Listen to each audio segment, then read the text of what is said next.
안녕하세요. 하루 필수 말씀 충전 하필 큐티 조종환입니다. 오늘 함께 나눌 하나님 말씀은 출애굽기 5장 22절에서 6장 13절까지 말씀입니다. 네, 함께 읽으면서 묵상하시죠. 이 말을 듣고서 모세는 주님께 돌아와서 호소를 합니다. 그러니까 이스라엘 백성들의 불평과 불만을 들은 거죠. 왜 우리를 이렇게 힘겹게 하느냐라고 하는 그런 이야기를 듣고 난 다음에 하나님께 호소합니다. 주님, 어찌하여 주님께서는 이 백성에게 이렇게 괴로움을 겪게 하십니까? 정말 왜 저를 이곳에 보내셨습니까? 제가 바로에게 가서 주님의 이름으로 말한 뒤로는 그가 이 백성을 더욱 괴롭히고 있습니다 라고 그렇게 이야기를 하면서, 그런데도 주님께서는 주님의 백성을 구하실 생각을 전혀 하고 계시지 않습니다 라고 하나님께 그렇게 불평과 원망을 하고 있습니다. 이 메시지의 이제 핵심은 왜 저를 이곳에 보내셨습니까? 라고 하는 이 모세의 인물에 이제 집중하게 될 거예요. 오늘 이 본문에서 이제 22절과 23절에서 이제 모세가 호소하게 되는 장면인데, 이 모세가 누구인지에 대해서 이제 설명하게 되는 그런 본문이 될 거예요. 우리가 좀 긴 호흡으로 보면 5장 22절에서부터 7장 7절까지가 이제 하나의 긴 맥락으로서 이런 모세에 집중되는 이야기를 우리가 보게 될 텐데, 이런 생각을 가지고 5장 22절부터 7장 7절까지를 우리가 염두를 해두고 본문을 함께 읽어봤으면 좋겠습니다. 어쨌든 지금은 이제 모세가 하나님께 원망하면서 왜 나를 부르셨는지, 내가 누구인지에 대한 이야기를 이렇게 하나님께 질문하고 있는 것을 우리가 보게 됩니다. 주님께서 모세에게 말씀하세요. 이제 너는 바로에게 하는 일을 보게 될 것이다. 틀림없이 바로는 강한 손에 밀려서 그들을 내보내게 될 것이다. 강한 손에 밀려서야 그들을 이 땅에서 내쫓다시피 할 것이다. 이제 내쫓다라고 하는 이 단어가 이제 모세의 아들 게르솜의 이야기에도 이제 있을 수 있을 것이고, 어쨌든 하나님의 이 강한 손을 통하여서만 이 일이 일어날 겁니다. 모세가 하는 게 아니라 하나님이 하실 거예요. 그럼에도 불구하고 오늘 이 본문에서 그러면 이 모세라고 하는 인물은 과연 누구인가에 대해서 이제 추적을 하게 될 텐데, 하나님께서 다시 한번 이 모세에게 말씀하십니다. 하나님이 모세에게 말씀하세요. 나는 주다. 나는 아브라함과 이삭과 야곱에게 전능한 하나님으로 나타났으나 그들에게 나의 이름을 여호와라고 알리지 않았다. 이제 이 여호와라고 하는 이 말이 우리가 거룩한 네 문자라고 이야기를 해서 이것을 우리가 발음하기는 힘들어요. 정확한 발음이 여호와라고 우리가 부르기는 좀 힘듭니다. 오히려 이거를 야훼라고 부르는 것이 원래의 발음에 더 가깝지 않느냐. 왜냐하면 이제 있다라고 하는 그 단어가 예흐예라고 하는 단어인데, 자기의 이름을 계시하실 때에 이 예흐예와 비슷한 그런 단어들을 가지고 이제 사용하셨기 때문에 나는 있는 자다라고 할 때 그때 예흐예이기 때문에 우리가 이 여호와라고 이해해야 되는지 야훼라고 이해해야 되는지 뭐 여러 가지 반문들과 뭐 반론들이 있을 수 있습니다만, 우리가 전통적으로 사용하는 이 여호와라고 하는 이 말을 사용하기로 하고, 하나님께서 존재하시는 자로서 전에도 계셨고 지금도 계시고 앞으로도 계시는 어떤 그 존재 그 자체이신 분으로 우리가 이해하면서 여호와라고 하는 이 단어를 한번 생각해 봤으면 좋겠습니다.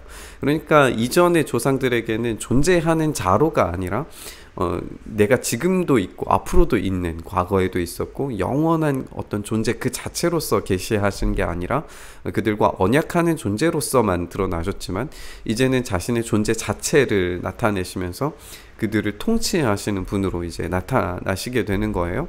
그래서 그들이 한동안 나그네로 몸부쳐 살던 가나안 땅을 그들에게 주기로 그들과 언약을 세웠었는데, 과거의 그 언약이 사라지고 폐기된 게 아니라 이 조상들이 죽음으로 말미암아서 그 언약이 끝난 것이 아니라 그들과 세웠던 과거의 그 언약이 지금 효력이 되어서 지금 이스라엘 백성들에게 이 효력을 가지고 이 언약을 지켜 나가시겠다라고 하는 거예요. 그리고 앞으로도 이 이스라엘 백성들에게 이 언약이 유효하게 될 거예요. 왜냐하면 하나님은 존재하시는 분, 과거에도 현재에도 미래에도 존재하시는 분이기 때문에 그래요. 그래서 이제 나는 이집트 사람이 종으로 부리는 이스라엘 자손의 신음소리를 듣고 내가 세운 이 언약을 생각한다 라고 이렇게 말씀하시면서, 그러므로 너는 이스라엘 자손에게 말해라. 나는 주다. 이집트 사람들이 너희를 강제로 부리지 못하게 거기에서 너희를 이끌어내고 그 종살이에서 너희를 건지고 나의 팔을 펴서 큰 심판을 내리면서 너희를 구하여 내겠다 라고 이렇게 직접 움직이시는 것을 우리가 보게 됩니다. 그래서 너희를 나의 백성으로 삼고 나는 너희의 하나님이 될 것이다. 그러면 너희는 내가 주 곧 너희를 이집트 사람의 강제 노동에서 이끌어낸 너희의 하나님임을 알게 될 것이다. 그러니까 과거에 있었던 그 하나님, 그 약속하셨던 과거의 하나님께서 과거에 이 조상들과 맺었던 그 언약을 폐기하시고 그들이 죽었기 때문에 없어지고 사라진 게 아니라 그 아들들과 지금 언약을 맺기를 준비하고 계시고 그 매개로 지금 모세를 사용하고 계시겠다는 거예요. 하시겠다는 거죠. 내가 아브라함과 이삭과 야곱에게 주기로 손을 들어 맹세한 그 땅으로 너희를 데리고 가서 그 땅을 너희에게 주어 너희의 소유가 되게 하겠다. 나는 주다 라고 이렇게 다시 한번 강력하게 선언을 하고 계십니다. 모세가 이스라엘 자손에게 이와 같이 전했지만 그들은 무거운 노동에 지치고 기가 죽어서 모세의 말을 들으려고 하지 않아요. 누가 주인인지 아직도 여전히 바로가 그들의 주인이 되고 있음을 우리가 보게 됩니다. 주님께서 모세에게 다시 한번 이르세요. 너는 이집트 왕 바로에게 가서 이스라엘 자손을 그의 나라에서 내보내라고 그렇게 명령을 해라. 지금 이미 바로가 거절했고 훨씬 더 심각한 상황에 놓여져 있지만 하나님께서 다시금 이 모세에게 명령하고 있는 것을 우리가 보게 됩니다. 이에 모세가 하나님께 다시 한번 아뢰입니다. 이스라엘 자손도 저의 말을 듣지 않는데 어떻게 바로가 저의 말을 듣겠습니까? 저는 입이 둔하여서 말을 할 줄 모릅니다 라고 이렇게 이야기를 합니다.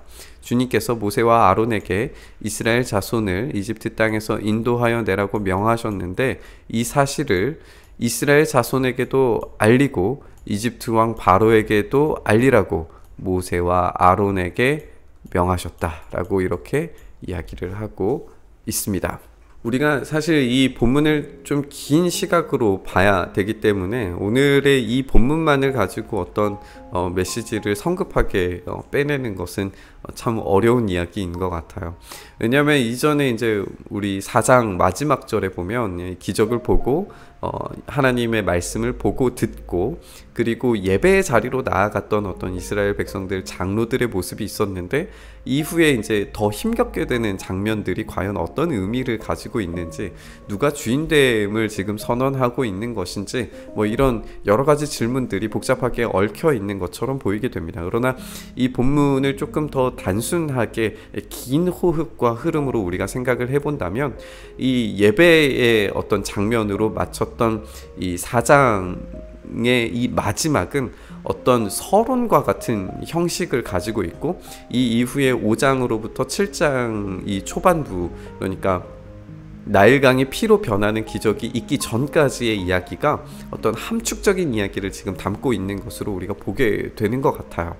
어쨌든 지금 이 장면 가운데서도 그래서 우리가 확인하게 되는 것은 무엇이냐 하면 그들이 이 힘겨운 자리에서, 이 고통과 아픔의 자리에서 어떻게 자신의 오래된 자기를 고통스럽게 만드는 주인이라고 부르는 바로를 버리고 하나님을 예배하는 참된 자유의 어떤 예배자로, 그리고 그 약속을 받는 자리로 나아가게 될 것인지, 이 주인이 변화하게 되는 어떤 이런 장면들을 우리가 보게 될 텐데, 그 과정 가운데 중요한 매개로 사용되는 이 모세를 우리가 누구인지에 대해서 내일 본문에서 확인을 해보게 될 것이고, 그 모세를 사용하시는, 그래서 이스라엘 백성 가운데 직접 움직이시고 행동하시고 그들을 구하시고 건지시고 꺼내셔서 자유롭게 만드시는 그 행동을 직접 하시는 분이 모세가 아니라 지금 하나님이 직접 그 일을 하시겠다라고 하는 것을 강력하게 우리에게 보여주고 있습니다. 하나님께서 그 언약을 잊지 않으시고 지금 지키고 계시다는 거예요. 조상들과의 언약 가운데에서 그것을 폐기하지 않으시고 그것을 잊어버리지 않으시고 그것을 무시하지 않으시고 끝까지 지키시고 그 앞에 있는 조상들의 약속을 지금 현재의 이스라엘 백성들에게, 그리고 앞으로 그들의 자손이 될 이스라엘 백성들에게, 그리고 이후에 온 민족 가운데에 그 약속을 어떻게 지켜나가실지에 대해서 우리가 하나님이 이 약속을 지켜가시는 놀라운 보증을 어떻게 보아야 하는지, 이것도 우리가 한번 생각해 봤으면 좋겠습니다. 우리의 시선과 우리의 주인됨을 오로지 하나님 예수 그리스도께 온전히 드려서 우리의 삶의 통치가 이 세상의 방식이 아니라 우리 주님께서 다스리시는 방식대로 그런 참된 예배자로 우리가 살아낼 수 있기를 간절히 소망합니다. 이 말씀 함께 이렇게 묵상하시면서 주님 앞에 나아가시죠. 주님, 우리의 참된 섬김과 우리의 참된 예배의 대상이 되셔서 우리가 세상을 섬기고 세상을 바라보며 세상을 주인 삼는 게 아니라 오로지 하나님 한 분만을 우리의 삶의 유일한 주인으로 삼고 주님과만 살아가는 우리의 참된 예배자로서의 삶을 살아낼 수 있도록 주님 붙들어 주시옵소서.